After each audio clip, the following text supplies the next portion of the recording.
Aloha. Ah, I am Shaeah. I go by Shaeah Love because I have chosen love as my spiritual path and the path for my healing.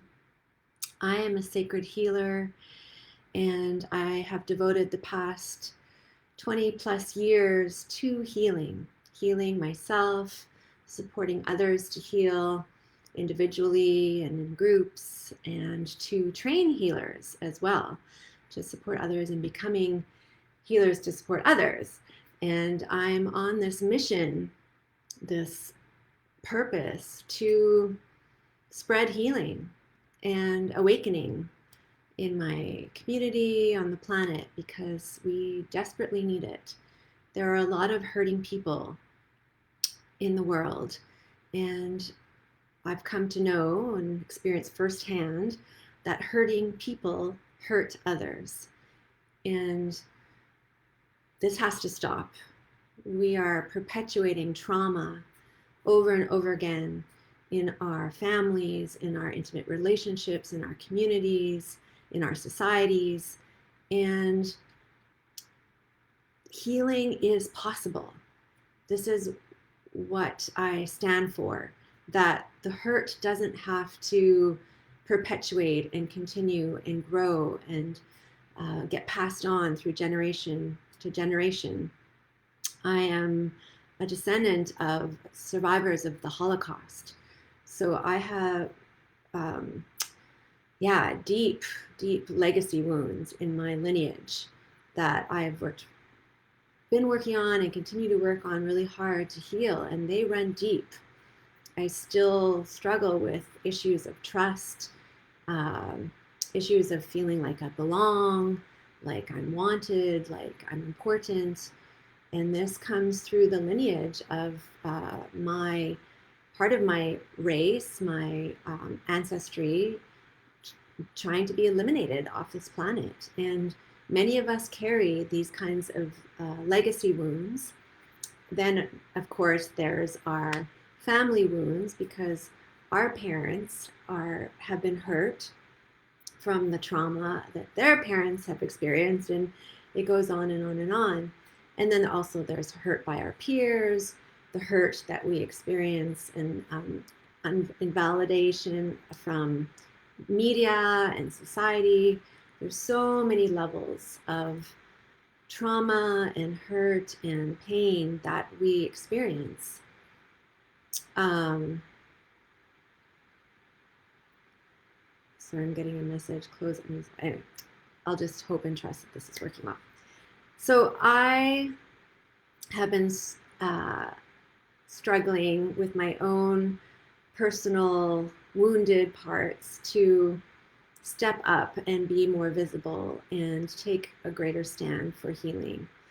And I've realized that it's time. It's time to take that stand and to become more of a voice, to find my voice, to let my voice be heard, and for healing of individuals and families and communities and societies and ultimately the globe.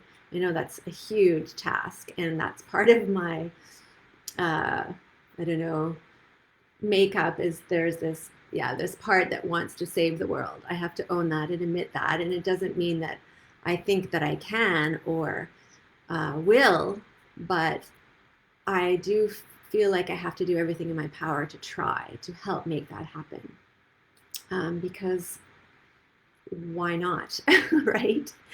So I wanted to.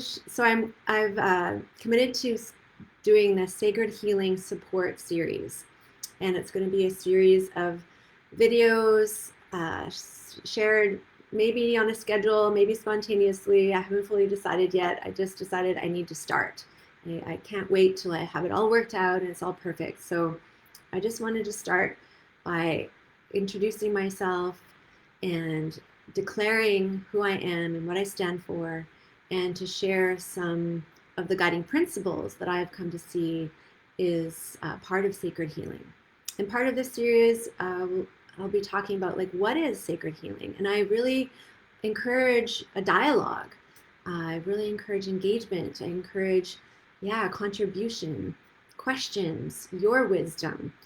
And that, I believe, is part of our collective healing, is that together we discuss what is healing, how do we do it, what does it take, we support each other, how can we support each other in healing, and we make it more of a collective priority and project and mission and adventure. It is one of life's great adventures. So today I'm going to share with you the guiding principles that I have identified so far. I just kind of, in my morning practice, I in my movement and meditation, they came to me, but there's many more. So I invite you to add them in the comments, any guiding principles that you think are essential for the journey of sacred healing.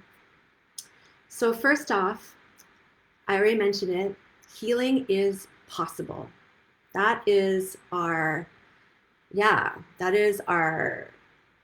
compass. Like, healing is possible. We're heading towards healing, and we know it. We stand for it. We claim it. We commit to it. And we embrace that healing is possible anywhere, anytime, with anyone, or alone. Because there's spoonfuls. Each moment, each encounter, each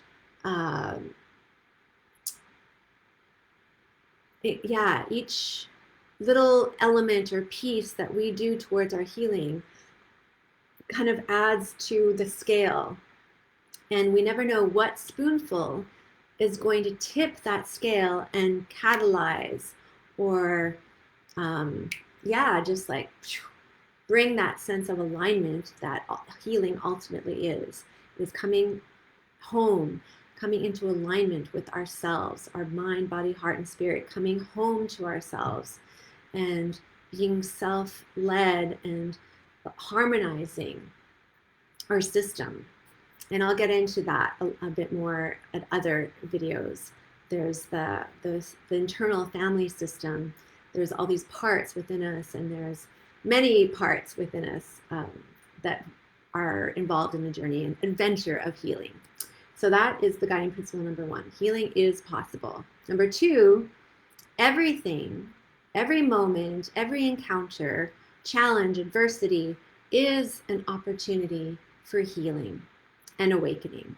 And I'm going to use healing and awakening interchangeably, because I believe that they're really connected, and with healing comes awakening, and with awakening comes healing. They're very connected and related. So that's guiding principle number two. Everything is an opportunity for healing and awakening. Number three, love is the most powerful healing force. And the amazing thing about that is love is within us, and it's accessible. It's not always easily accessible, because we have had so many hurts and traumas that have put layers upon layer and created guarding and protection over our heart. And so that's the adventure of healing, is to get to know what are the things that we've gotten in the way of our love, and cultivating and growing and committing and recommitting over and over again to love, to loving ourselves, being compassionate with ourselves, and loving with others. And having said that, guiding principle number four, as I mentioned, hurting people hurt others. So we must meet all hurt with love. You know, when we see someone bullying, or we see someone perpetrating some sort of hurt onto another, we can make them a villain, or we can recognize that they are hurting, and that's why they're doing that. And we can meet them with love and help them to heal, so that they don't perpetuate more hurt. And that's a whole other topic that we'll get into at some point. And then the fifth guiding principle that I've identified so far is that attention, your attention, is one of your biggest superpowers, and the biggest power to heal, of course, besides love. But so loving attention brings it to that whole nother level. And that's a big part of my training of my sacred healers is loving presence, loving attention. And where do you choose to put your attention? There's so many things that want to grab at and that we can put our attention. And where we place our attention is what helps to shift how we see things, shift how we experience things. And in the Course of Miracles, a shift in perception is a miracle. So that and healing is a miracle. And healing can come from a shift of perception and many other ways, of course, which we will get into in more detail in following videos. So thank you for tuning in to this first broadcast, this first sharing of Sacred Healing Support Series. And I would love to hear your thoughts, your shares about your sacred healing journey, about what it would take, how we can do this together, and let's heal together.